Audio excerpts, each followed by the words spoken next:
The BlokeBusters podcast is proud to be a member of the Podbros Network. You can find us, as well as other fantastic podcasts such as Pencil and Ink Review, Another Damn Trivia Show, and The Language of Bromance at podbros.com, as well as on most other fine podcasting services. Now sit back, relax, and prepare to share and enjoy the BlokeBusters podcast.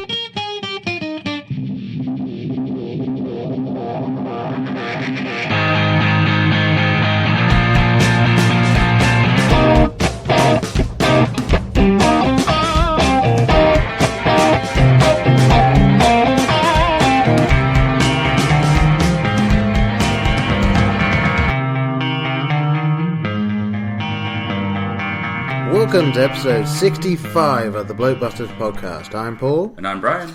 And before we get any further into this, check us out on Twitter at BlokeBusters, Facebook.com/BlokeBusters. You can email us, blokebusterpodcast@gmail.com. And we have a nice little website, blokebusters.webs.com. And thank you to those who didn't hit the scrub button. Yes. Yeah, maybe I need to really stretch it out next time. Just plop it in every 15 minutes or so. Yeah. Just surprise plug. Yeah. Alright, so before we get into the main discussion for this one, which is Johnny English. Oh, yes. We just wanted to mention the film Night Watch, because we were going to do a double one today. But Brian couldn't get around to watching it, and I watched most of it again, and it's just one of those films that seemed to come out of nowhere. I mean, it came out of Russia, but it seemed to come out of... What are you saying, Paul? I'm scared of Putin, okay? Watch your words. It seemed to come out of nowhere when it came out. It was like, oh, what's this little film? And then watching it, it was really well done. The interesting thing that I thought when watching it, because I used to have it on DVD, which was actually the Russian version of the film, because the international version of the film is a little different. There's a cut here or there, and the subtitles are very stylized, which I liked, actually. Oh, more kind of John Wick's style. Well, yeah, because there's one bit in the film where there's a boy underwater who gets a nosebleed, and the subtitles that come up in red and then float away into the water. Don't recall. Oh, and just to recap real quick, for people unfamiliar, this is kind of our new format. Yes. So this episode is the new arrivals to Netflix. Yes, for last month, being February. Last month, yes. So we kind of decide which one we're going to watch, and we thought we'd split it up this time, but and then we didn't. And then we didn't because because of me. But yeah, go on. A little bit more thoughts on Night Watch. It was just so much fun to watch. They clearly decided that they were going to have fun with it. There's points where they're driving around on this bus that's just got flames coming out the back of it, and they're about to slam into this other person who is they're called others if they are people that have these powers, and so they basically slam on the brakes and just go in an arc over the guy who is clearly helping, but just holding his hand out he goes, and then they slam back on the ground and off again. It's just this random 10-second, oh no, we're going to hit him, no we're not, and on with the chase. And they just have little things here and there about that, and it just such a well told story. It is one half of a story. Yeah, sort of. Yeah, because it's based on a trilogy of books, and they have Night Watch, Day Watch, and then another one that I can't remember off the top of my head. And they're still kind of hoping they'll make a third film. But having seen both of them, they've left it off in such a way that they don't need to make a third film. Okay. So I just real quickly, since I didn't brush up on it, I have seen the film, but it was when it was released in the U.S. Right. And at the time I was working at a movie theater, and the employees there, we had one of our perks was midnight screenings of films that would come in on Thursday. Yeah. Before every movie had to be screened at now on Thursday night. Yeah. This was when just the employees would watch it. Yeah, so now I guess it would be Wednesday night. Yeah, probably. But so Thursday I watched it at midnight, just like my projection manager, booth manager, and a couple other department people and the owner of the theater and stuff, and we just all watched it. And I remember really enjoying it, but I really can't recall a whole lot of the film at this point. I remember something about an owl. Is that right? Yes, an owl, like trans body, some like I don't know what you call it, transmorphing. Body morph, whatever you want to call it. I think there's transfiguring. Something like that. Yeah, and then something. Yeah, and I know just the premise is like, one part of the population lives in the day, one part lives in the night. Very basically, then go into all that. But there's humans that are just humans, and then there's the others. Yeah. And when you are an other, you eventually have to make a choice as to whether or not you're going to be a light other or a dark other. Obviously, good and evil. Once you make the choice, there is no going back.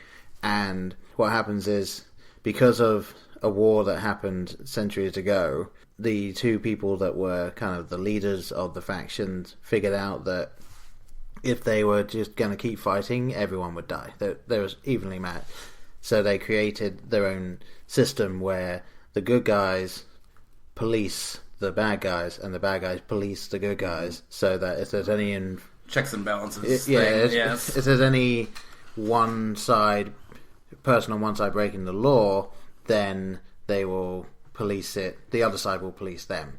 Would you say they restore order to the Force in some way? You know what? Given what happens in the two films, I'm kind of going to go with that. Yeah. Okay. Not that. Yes, that's the first time I'm hearing that idea. But yeah. So it's really well told, very stylized. The guy that I remember, the guy that directed this one ended up directing Wanted and Abraham Lincoln Vampire Hunter. And like you can see this is his style of film. So very well done and a fun 2-hour watch.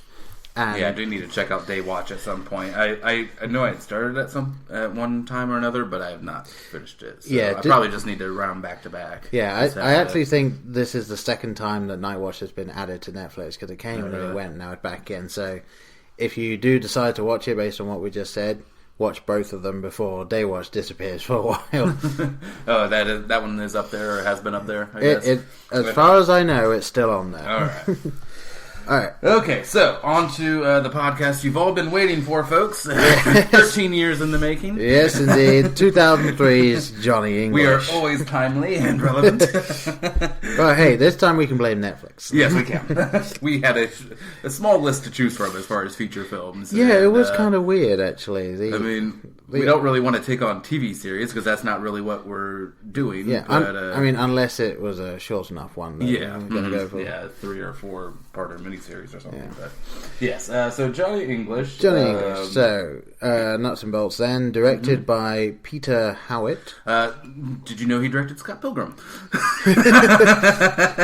I must have missed that. Yeah. Okay, that's a callback. Go watch our Deadpool episode, or listen to our Deadpool episode. Yeah, this is going to be a running joke now, isn't it? Yes. I just have to lean into it. Lean into the horror of that. Yes, you do. You really do. A budget of $40 million, and this is a English film, so the budget is probably slightly more or less than $40 million, but I'm working in dollars because that's what I had access to.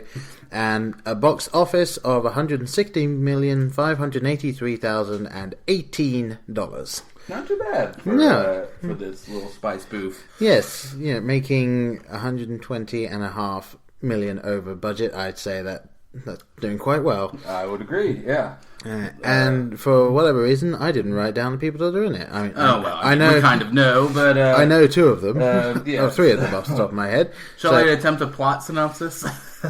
Sure. Well, I love I'm just go ahead and say IMDb. We play around that, but IMDb's is. Well, let me just read it and I'll get your thoughts here. After a sudden attack on the MI5, Johnny English, Britain's most confident yet unintelligent spy, becomes Britain's only spy. That is literally the first 5 minutes of the film.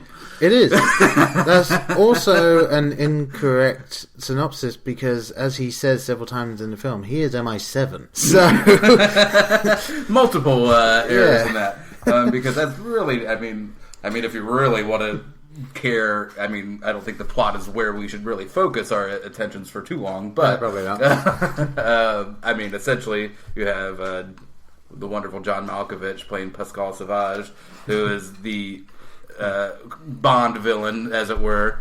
That is, his goal is to steal the crown jewels, have someone impersonate the Archbishop. I mean, just kind of run through, and become King of England, so he can turn England into a prison colony, essentially, a la Australia. He wants, because he owns, what is it, like 600 prisons across the world. He wants to make this all happen so that he can sell 49% of the shares in it to one person, make a load of money, and then make even more money because he owned all the prisons. So it's going to hinting. So, yeah, it's something that can't see could ever happen in real life under any circumstances. Yes. I don't know. How many times would you say you've seen the film? If you had this one was probably my third or fourth. I would say this was probably the third for me. I'm not happy about saying this, but I will say it's kind of a diminishing returns for me. I would say the first watch I enjoyed it the most. Probably. I'm not saying vastly diminishing. I'm not saying exponentially going worse, but I still enjoyed it, but not as much as I previously had. Yeah. Well, this time I watched it just in a critical standpoint. So, oh my gosh, yes, like I kept noticing, like, and also, like I said, this was 13 years ago, and we both had considerable life experience since then. But just the whole, I mean, the lack of security. if you watched this and thought that this is how England is run, I mean, you can just walk into the where the Queen is staying and make her sign a document. I mean, there's an argument to be said that given the force that they subdued or killed all of the guards that were there. The Scottish, they killed, or their whoever was out. Well, I don't know who, because don't they have? Isn't there a Scottish special force that also helps guard the Queen? I don't know. Well, something along that. And then you have the Royal Guards. There's a whole bunch. Yeah, but really, I don't know. Anyway, not that we're going to get into plot holes too much here, because that's really not the point of the film. All right, well, I'll ask this then, because I decided that I needed to write this down to ask you this. But is there anything you need me to explain before we get into this? Like anything that was in the film that you were like, what was that? Like, is that something English, or is that something they just made up? Or like, you're offering to be ambassador for your people here. just a kind of. Not that I. No, should there be? I thought I've been to England. It all rung pretty true for me. I just didn't know there was anything that happened in the film that an American wouldn't either get or wouldn't understand. The one thing that really, not that I can recall off the top of my head, but the one thing that really popped into my head is that any American watching it is going to say, "What the hell are those yellow boxes?" When he's in the car being held out by that tow truck thing, and then he flies out and it takes his picture, so he blows it up. For any Americans or other country people that haven't been to England, those are speed cameras. Well, we have them here, but I don't think they're not as obvious as that. No, the entire point of them is that they are pretty much everywhere, and they are bright yellow. The idea being that if you know that there's a speed camera there, you're going to be more conscious about your speed almost all the time. That's the main point of those. The other point is, of course, they automatically take the picture if you're going over the set speed limit. So if it's, I mean, sorry for using miles per hour, but if that's it's like what we 55, use. Well, what's that? I know. Well, over they use there, that of course. in England. Not kilometers? You can, in cars, you get both miles an hour and kilometers on the speedometer. Well, yeah, even I think cars here, but on the roads it's miles per hour. Well, I thought like on the or whatever the highway system is called, isn't it like kilometers to a destination? It's miles. No, it's miles. Yeah, it's one of those things where if you're using maps, Yeah. something wrong with your chair there? Well, I got a couple spares. If you're using maps and stuff, then it might be in kilometers, but actually on the road, it's miles. I've gone too far past my point, but so anyway, I was saying, so if it's 55, it'll take it at 56. As far as I'm aware, because that seems like awfully like you should have a little buffer zone. Well, I think the way it works, as far as I'm aware, and I could be getting this completely wrong, is you do have a leeway for, let's say you are going at 57 and a 55. I don't know the last time I saw a 55 mile an hour sign anywhere in England, but there we go. Yeah. Because they like to do round numbers, so 60, 70 that time. Yeah. But if you're going 57, it might take your picture, but you're not going to receive a fine for that because they do give you like a 5 or 10% leeway just in case your speedometer is off. Well, yeah. But and it's like hard to just even keep your foot in that position where you're right on the speed limit. Exactly. Traffic laws, the most exciting part of Johnny. Oh, yes. Yeah. This has been your informational section of the podcast. Yes. You've gotten your education for today. Okay. But yeah, I guess to answer your original question, I can't think of any like colloquialisms or slang or anything that I was unfamiliar with, but I think I'm maybe more familiar with than most people. I don't know. I that's going to sound just pompous saying it, but traveling there, and I'm like, when I go somewhere, I study and I like read guidebooks and like I'm fairly familiar with the slang and terminology and some Cockney rhyme slang and things like that. Although there's nothing I was really that jumped out in this that I was. What do they mean by that? But, right. Yeah, I mean, probably the most jarring thing for any people outside of England watching it was, they're driving on the left side of the road. Oh, no. Yeah, or the driver getting out on what you would think is the wrong side of the car. Yeah. Yeah. Yeah, that's actually very strange for me because I learned how to drive before I moved over to America. Mm-hmm. So I spent 26 hours driving in England before I moved to America. And ever since then, I've been driving on the other side. So, every now and again, I'll watch something that's said in England, and on the side, it's like, oh, that's nice. I remember that. I would definitely get in a wreck driving in England just because the left, because I guess how in America, we're getting back to traffic laws here. Right turn on red. Is there left turn on red? Nope, there is not. No. If it's a red light, you cannot move until it turns green. Okay, but applying that logic, it would be left on red, not right on red, exactly. Because you're not crossing traffic to do it. Yeah, you are not, but you're still not allowed to do it. Good to know. All right. I'll just be taking a black cab. There you go. Yeah, and spending outrageous amounts on them. Yeah. All right. So yes, this film. Yes, spy spoof. Very, very British, this film. I will defer to your opinion, expert opinion. No, I mean, number one, you've got Rowan Atkinson as Johnny English. Yes. There's not very many more quintessentially English actors out there as Rowan Atkinson. I mean, Mr. Bean, if you're Blackadder. He is, if you're looking for anyone that does any sort of physical comedy or someone with great comedic timing, Rowan Atkinson's your guy. I mean, this is high praise, but I don't think it's unwarranted.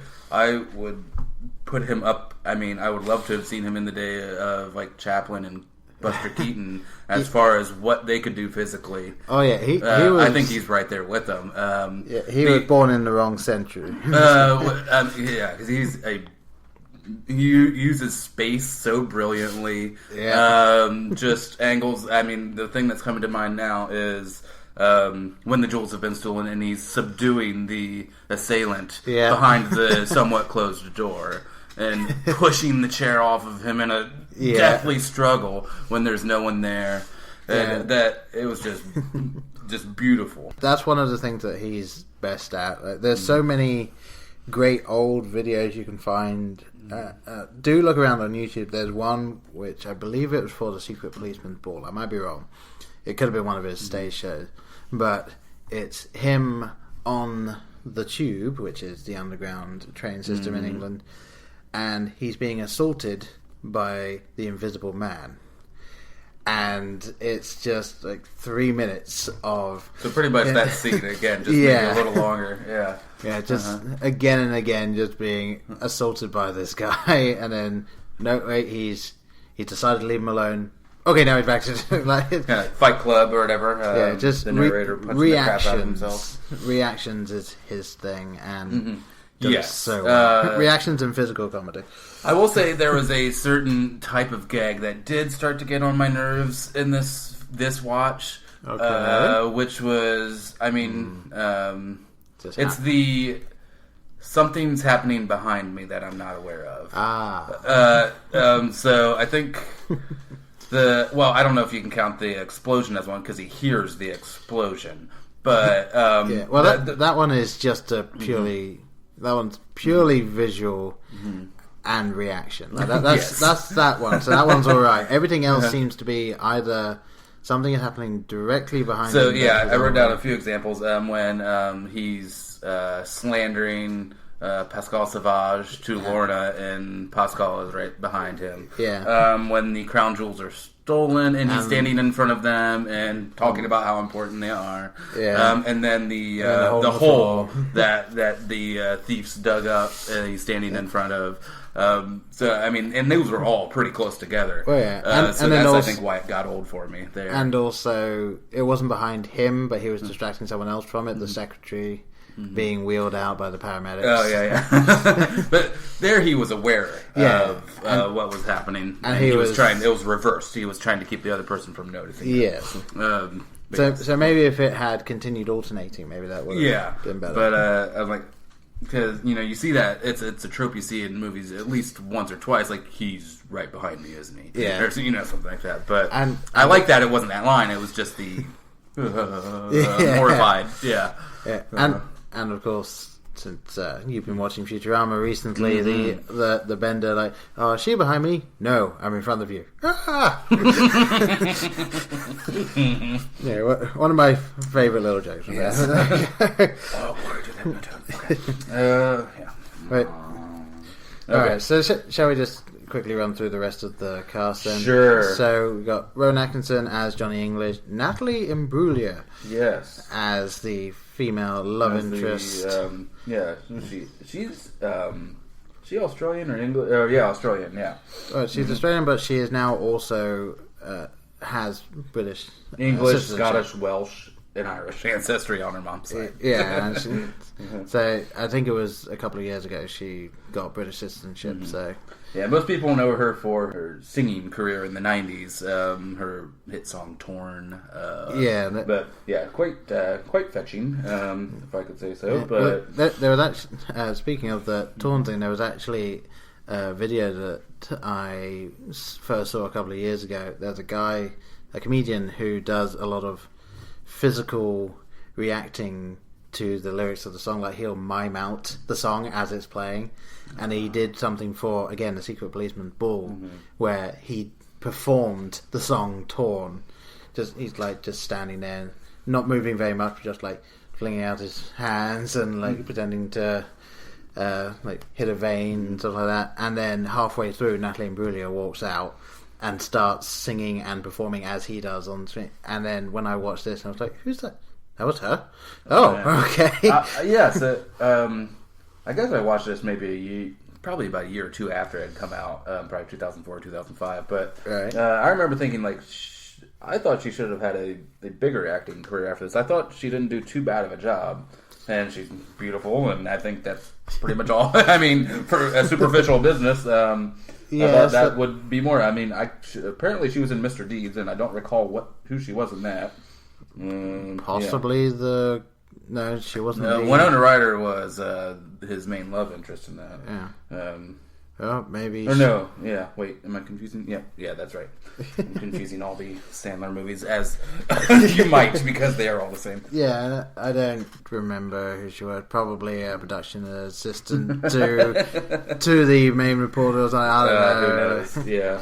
Anyway, so Ben Miller Boff as Boff. Yes, I've recently really grown to like Ben Miller. I watched Death in Paradise, which was just fantastic, and he's in the first couple of seasons. And yeah, he is perfect as the exasperated assistant. The competent assistant to Johnny's incompetent leadership. And there's actually a point in the film where I think they are playing around with the idea of, like, why are we going over this plan again when I've clearly already gone over this for you, but we need to do it for the sake of the audience. They're just in the plane. It's like, should we go over the plan again, sir? It's like, it was fine when I thought of it. Yeah, it's like, if you have to go over it again, we will. Yeah. But yeah, he's the guy that would have been the better secret agent if he wanted to be, but he doesn't seem to want to. He seems to be fine where he is. Yeah, I don't think he wants the pressure. And apparently, have you seen Mr. Bean Funeral? I have not. Okay, So it's been a while since I've watched a Mr. Bean film. Okay. Yeah, it's not their first pairing, but I do like that he essentially has Johnny's best interests. Yeah, he's while he's exasperated, he still looks out for him. You know, at the funeral when he's making an ass of himself. Come on, Gunther. Yes. Ribbit. Back to Rowan Atkinson for a second there. Yeah, that's another thing he is just perfect at, especially if you've seen Blackadder and stuff like that. Like, he's just tough to do good gibberish. Yeah. And he's amazing. There is specifically one scene in the 4th season of Blackadder when he's pretending to be mad by sticking a pair of underpants on his head and putting 2 pencils up his nose, and he's just going, oh, where? It's like everything he does is just perfect.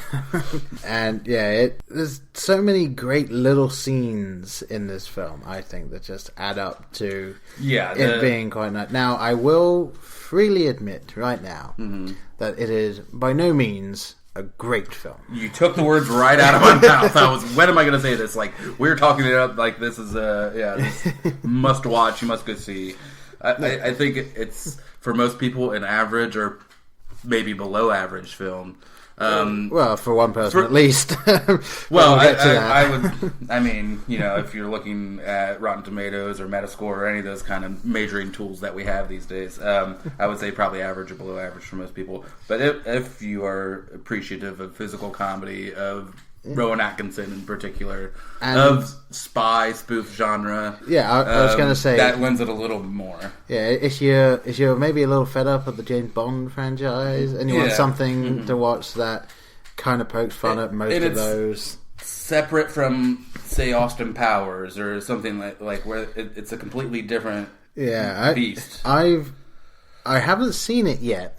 But based on everything I've heard of it, it sounds very similar to me. The American version of this would be Get Smart, the Steve Carell film. The reboot. Would you say that's accurate? I did not watch that. Okay. From what I know, I mean, I guess I could see that. Yeah, because it seems like he's the somewhat incompetent guy, especially from the trailer.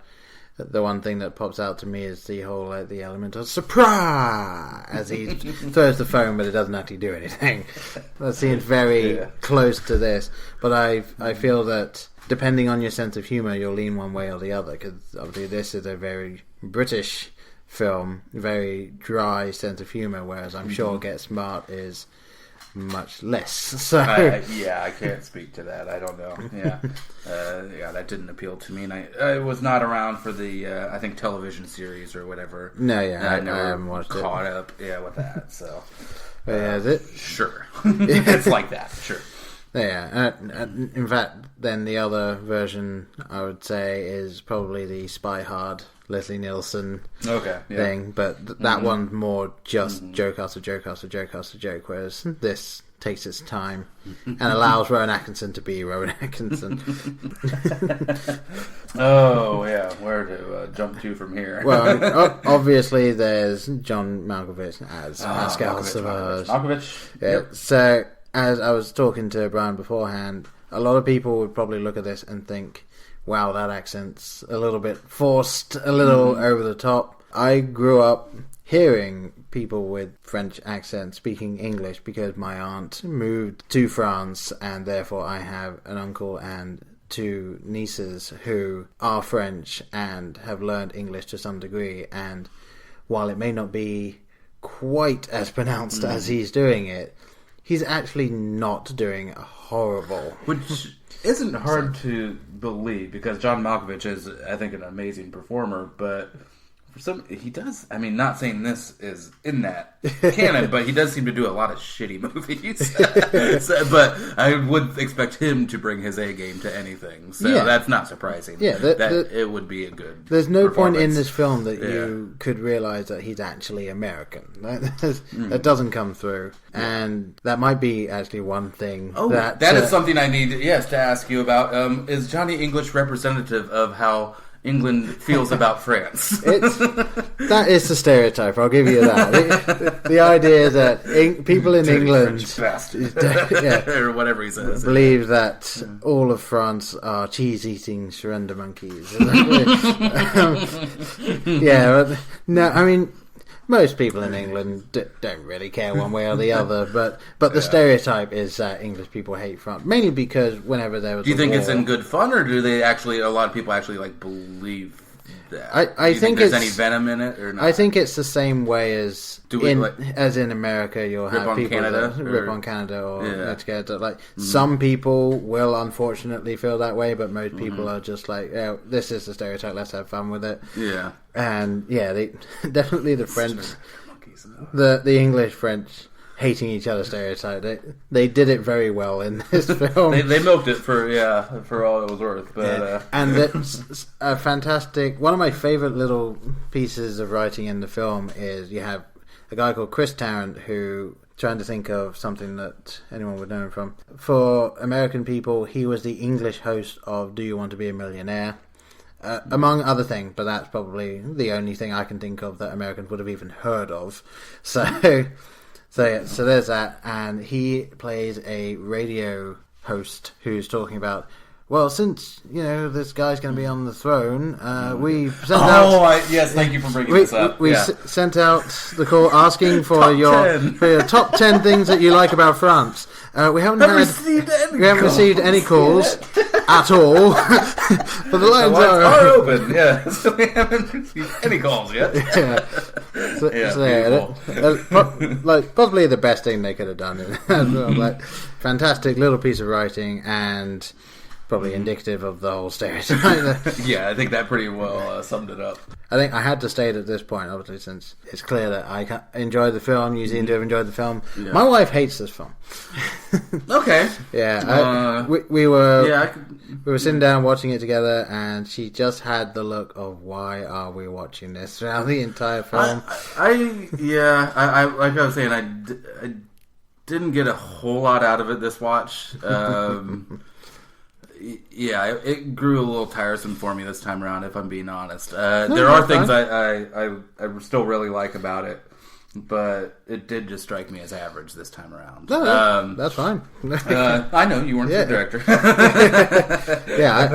I have no personal stake in this. And I've said earlier, I'm pretty willing to admit it's not a great film. I think it's just, a good film. It's Rowan Atkinson being allowed to be Rowan Atkinson. That is what my takeaway is that just the performance of Rowan Atkinson and just the sight gags coming at a breakneck speed, pretty much. And I will say here, for those of you wondering, the second film I think is better put together. He's actually learned from the first film, and he's actually grown a bit. As you can tell, the writing did as well, and so it's slightly less as comedic as the first one. There's still loads of comedy stuff in it, but it's slightly less leaning on that and more mature, I guess. But he's not as stupid, you would say? Not as stupid. Still a little bumbling. But better. He's better. So yeah. I would recommend watching that one. If you saw this one and liked it at all, definitely go watch the second one. Alright. Alright, now, how catchy was that theme tune, Brian? One eye on the shadows, protecting his fellows, from sun up to the moon on his back. Send the villains to Hades, He's a hit with the ladies, a stallion in the sack. You can't get your laugh. So catchy, I cannot get it out of my head, having seen the film almost 3 days ago. Yeah. I had forgotten how catchy that tune was. Damn it, Robbie Williams. I hate you, but that's too strong. I don't hate you. I don't know you. But I haven't been a fan of your music. There you go. But god damn it, that song is catchy. And yeah, just that from watching the film the first time, that was when I initially fell in love with the movie. I was like, oh, this is a beautiful opening, and especially with that catchy theme, and then it's just like a typical opening to a movie. Oh, just a guy walking around, and then he gets lost. Yeah, and absolutely lost. Hilarious. While this awesome theme is still playing, and he's just walking down the hallway a little bit, turning around, confused, walking down another hallway. No, this doesn't look familiar. Walk up some stairs, look down some stairs. Nope, that's not right. Yeah, and that obviously right now we're just kind of gushing on Rowan Atkinson. Yeah, but he just made that opening come alive. Yeah, it's that. Yeah, and for those of you that are completely unaware, still haven't seen the film, sorry we spoiled it for you at this point. But yeah, the idea is he's doing that standard. Walking along the hall, he's getting his gun. This is just after he's been made a full agent. Mm-hmm. So he gets his gun and he's walking down. He's going to see Pegasus, who is basically the M. Yeah, M. Sorry, yeah, not you. And he's walking through all the corridors, and then about 30 seconds into the song, you realise he doesn't actually know where he's going, and so it takes the entirety of the song for him to find. The whole song is kind of like the whole James Bond thing, where it's like, oh, this guy is such a great guy. He's amazing with a gun. He's amazing with the women. Yeah. And as the song goes on, you watch and you realise it might not be true. Yes, and then the replicating the coat gag of Agent 1, thrown expertly onto the coat hook or the coat hook, and then flying up. Yeah, the window. And I love no comment by the secretary. No, well, that's the thing. I don't think the secretary noticed. Okay, yeah. Because she's just sitting down, so whoop. Yes, Nina Young, wonderfully played the secretary, who gets. Wasn't it a gunshot? Didn't you say? No. Well, he's describing that pen. It says a single shot.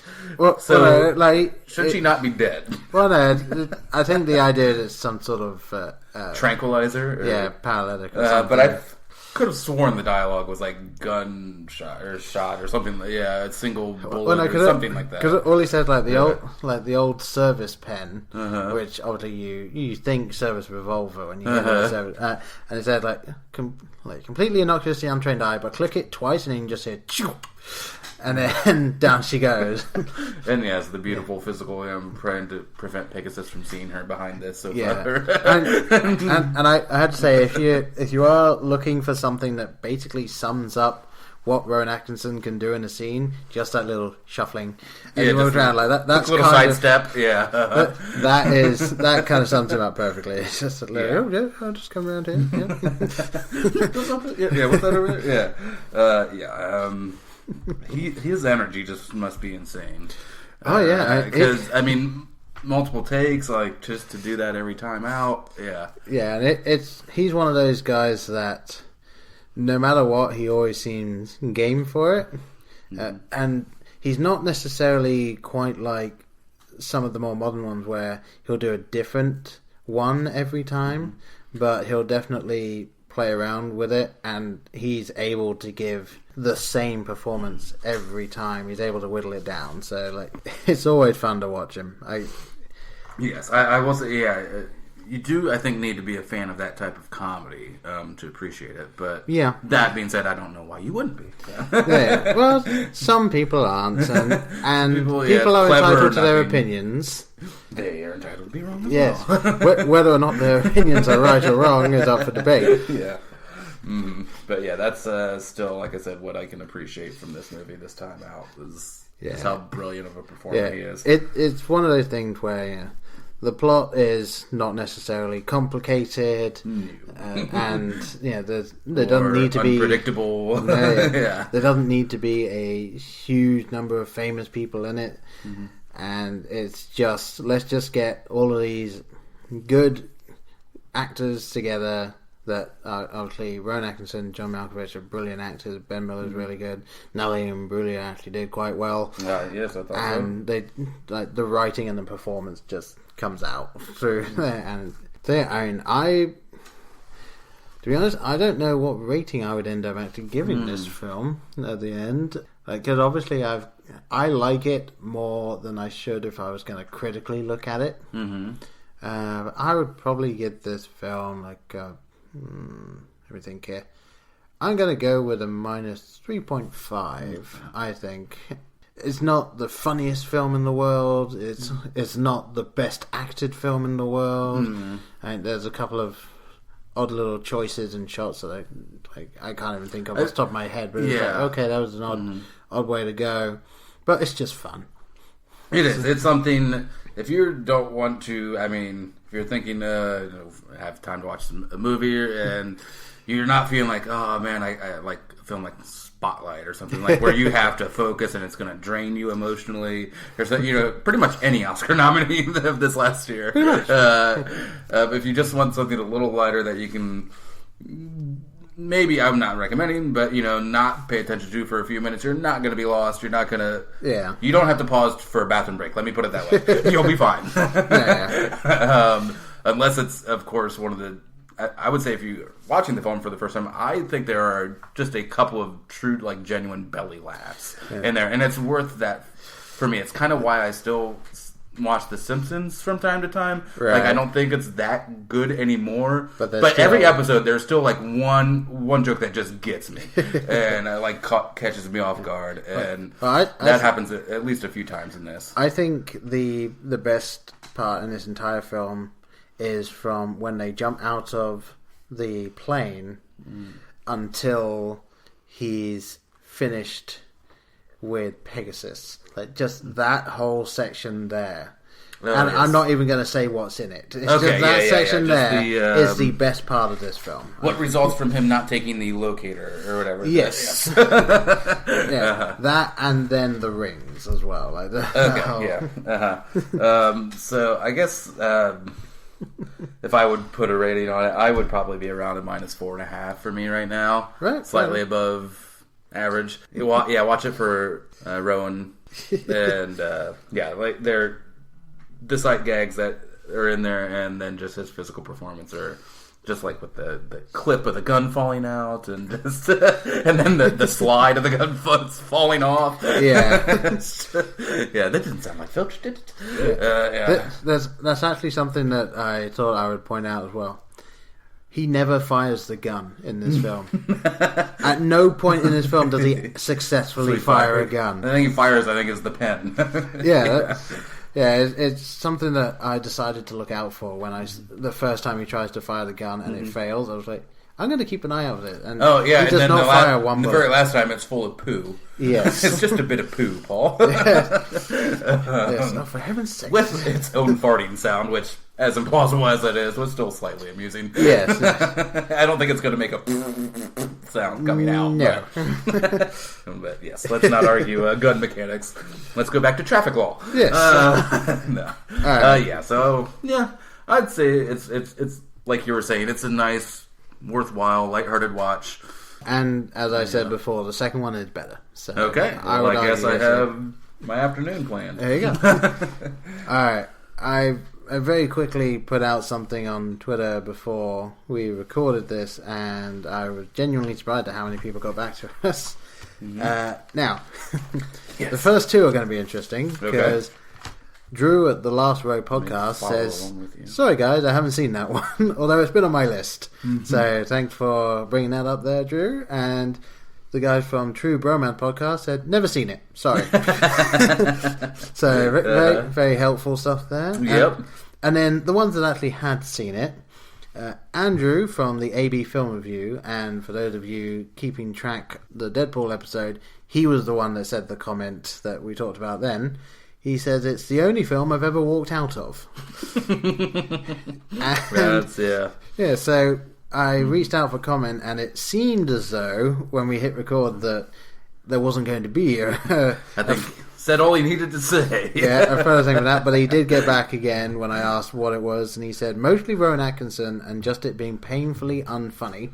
Wow. Yeah, I haven't revisited it or the sequel to see if I was wrong. So, oh boy, that's funny. So that sounds to me that Andrew at the AB Film Review just isn't really a fan of Rowan Atkinson's style of comedy, which, you know... I mean, that's fair. Yeah, fair enough. He has a definite style, as we said, and if you're not a fan of that style, you're not going to like the film. I would actually encourage trying to see the sequel. Just start it, see if you like it, because I do think it's better done, and the comedy is a little bit better. Okay. But I can't guarantee you anything, so for that. And then the highly recommended show got a hold of us to say, thought it was alright, had Natalie Imbruglia in, which was a nice bonus. Bought the sequel on Blu-ray for £1 a few months back. So quite the bargain, I think. Yes, yeah, well, definitely. I would say so. Yeah, I'd spend, what is that, about $1? What is it right now? About $1.70 or so? Something along those lines. Yeah, on the Blu-ray. That's not bad. No, yeah. Even if you only watch it once, I think it's cheaper than a rental. Definitely, I would buy that. And I'm not spending money at the moment. No, so there you go. All right. Yeah. Are we about wrapped up? Anything to add here before we tie a bow on it? I do think we should just briefly talk about, obviously, we keep saying the style of comedy that Rowan Atkinson does. And we did mention, like, his very physical comedy. It is something that seems to be disappearing. Yeah, it doesn't seem like it gets the credit that it deserves. No, I mean, the best examples that I have, not modern, but obviously since the silent era when it was all the rage, Monty Python did it fantastically. Mm-hmm. And anything Rowan Atkinson has done has brilliant physical comedy in it. I mean, Mr. Bean... It has to be that because Mr. Bean doesn't really talk. So it's all his presence. And then in Blackadder, there's some really great, just vaudeville moments almost, the way they do that. And so it seems as though he alone is trying to resurrect this style of comedy. Yeah. And, I mean, for a start, there's always something innately funny with watching someone get hurt. Like that's something that you learn at an early age, I think. Yeah, when someone else in someone's misery. When someone else gets hurt, it's funny. Yeah. When you get hurt, it isn't. No. Yes. And when they're laughing at you, you get angry. Yeah. But yeah, it's one of those styles of comedy that I don't want to see gone. No. But I don't know if there's anyone really keeping it going. Right? Yeah, not to that level. I mean, I can't fault good writing because I love good writing, but it seems like that's kind of where comedy is with the cleverness and getting the dialogue, getting the witty stuff out. Yeah, witty, was probably what I was looking for. But yeah, less physical bits. I mean, I can only hope that in a few years there's a little bit of a resurgence. And maybe also thinking physicality, you had your Chris Farley. He was a very physical guy. Thank you. Yeah. And I may not have seen a huge amount of his stuff, but he was one of those just presence people. And maybe that's the issue, is all of those people are either unfortunately dying off or they're not getting as much work now because of the way things are leaning. So the one thing that is good is Rowan Atkinson will always have something. I don't think he's ever going to be in trouble looking for a job, especially in England. That guy can do anything. Yeah, he's. I'm sure he's probably a god over there. Pretty much, yeah. Yeah. I'll just give real quick some honorable mentions. Michael Richards from Seinfeld. Yeah. Okay. Yeah, definitely a huge part of that show. Mr. Bean, of course. Steve Martin is another great. Steve Martin, comedian. Yeah. I think my favorite film of Steve Martin is Sergeant Bilko. I would have to say The Jerk. Fair enough. I've not seen The Jerk, but Sergeant Bilko was possibly, I think, the first film I ever saw Steve Martin in. and such great old style humor in that. It's really well, and of course the late great Phil Hartman. Farley, of course, Jim Carrey, who I don't know. I don't know He's if I gotten necessarily away from that. take. Now. Yeah, I mean, Ace Ventura was definitely a lot of that. Well, you got Ace Ventura, obviously The Mask, which was his first real thing there. Yeah, I don't know. And there was something. There were another couple of things that he did that were like very physical stuff. And I do think that most of the films that he's done that people have panned, with the exception of the second Dumb and Dumber, is ones where he's gotten away from that and gotten more into like the other side of acting, and people have just, they don't want that from him. They want... See, I would like him to do more, because I'm done with him comedically. Like, much in the way of Sandler, I think I've outgrown the brand of comedy. Yeah. Like, for me, I don't know if was Sandler ever funny, or was I just had a bad sense of humor when I was younger. For me, the way I guess you feel that way. For me, Will Ferrell, I've never found his comedy funny, but I found his drama fantastic, and and his not stupid comedy is funny. And Adam Sandler, my favorite film with Adam Sandler in is actually Big Daddy. And he has that line where I do like he has some comedy in it, but he's playing it straight. He's got it. Yeah, and that movie has heart to it too, which and then everything else is just kind of all right. Yeah, but well, I don't think Will Ferrell hits it out of the park for me every time. Well, we know how you feel. I understand the appeal. Yeah. But I do like his dramatic work too. But Strangers in Fiction is it's the ultimate example of, because it's somewhat role reversal, where Maggie Gyllenhaal is more the oddball, and comedy, and he's the straight laced. I mean, it's kind of the same thing as when Steve Carell did Little Miss Sunshine, and he went from just being this funny guy who I think was most famous for Anchorman to this somewhat depressed uncle in Little Miss Sunshine, and it was really well done. But yeah, just it is sad I do think we're seeing this comedy style disappear, but I'm hoping that, as with a lot of these styles of ways of doing things, that it'll kind of come back in maybe 10 years. There'll be a resurgence or something. Yeah, and then real quick, brief shout out to Melissa McCarthy, who I'm not a huge fan of. I think most of her films are crap, to put it nicely. But Spy, I thought, was hilarious. Spy was fantastic, and her physical comedy in that was also fantastic. Yeah, she's definitely one of those people that knows what her range is and will stick to it and do it well. I don't want to make this too much of a comparison, but almost reminiscent of Belushi as far as how she uses a room, and props around her, comedic effect. I was thinking again, but Farley's more the guy I associate with Belushi. But I mean, I was thinking along the lines of old actors and this style of comedy. Like, if you ever watched Blues Brothers, that's very physical during some of it, and that was another great film. Most of the comedy comes from physicality, actually. There's some funny lines of dialogue, but most of it, I would say, is action based or physical based. Yeah, very much so. So I mean, maybe it's just one of those things that we do get good, like, physical, almost slapsticky type film, but they're so far and few between that it feels like it's hardly around, and then all of a sudden a great one comes up. So I'm kind of hoping that that's actually the case.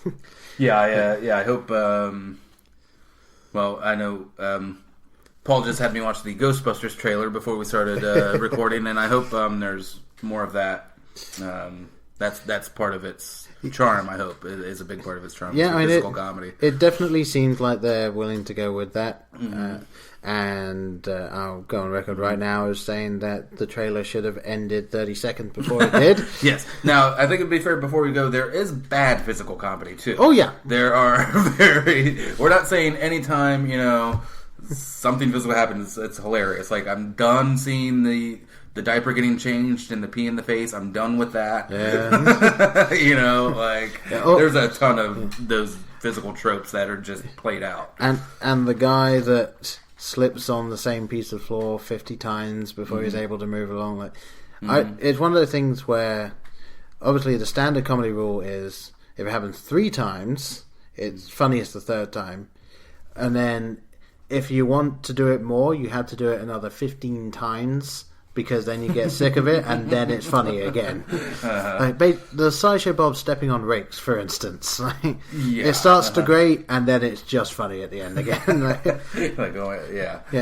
that's that. Each one in between is 2 seconds, whereas someone falls on the floor, and then it's 10 seconds of him getting up, and he's fallen down again, and that starts to grate really quickly. Yes. It starts to go downhill very, very fast. Yeah. I as I said, I really hope we don't see this completely disappear, and I don't think it will just forever go. But if it does turn out that just every 10 years or so we just get a really good example of it, and it just continues to live that way. I'm fine with it being rare. I just don't want it to die out. Yeah. So, I don't know. With those thoughts, I think we might be ready to wrap this one up. Yeah, I think so. So, I have to say, I've been really enjoying the way that we're doing this now with Netflix and then new release. And if anyone actually has any recommendations for what you want the next Netflix one to be, it'll be released in March. So, whatever's coming out in March, let us know, or even in future, at any point. If Yes, because it's not always like we're just definitely know what we want to do. So we are more than open to suggestions. So yes, just try to keep it a film or a miniseries. Something that doesn't require a good couple of weeks of our time. Watch all of House of Cards. Okay. I am technically up to date. Oh, have you started season 4? I haven't started season 4, so that's it. That just came out. So, so I could catch up with that. I don't know if you could, though. Oh, well, I'm a couple seasons behind on that. There you go. So maybe that's what I'll do instead of Johnny Reborn. Oh, maybe. All right. Well, I will plan my Sunday off air. All right. Well, in that case, I think that's it for me. So do follow us on Twitter, as I said at the beginning, at BlokeBusters, vapor.com/BlokeBusters. Email us, blokebusterpodcast@gmail.com. Website, blokebusters.webs.com. I've been Paul. I've been Brian. Here, folks. Bye. Queen of country, safe and sound. We're building 6 feet underground, and no one knows 'cause no one's found.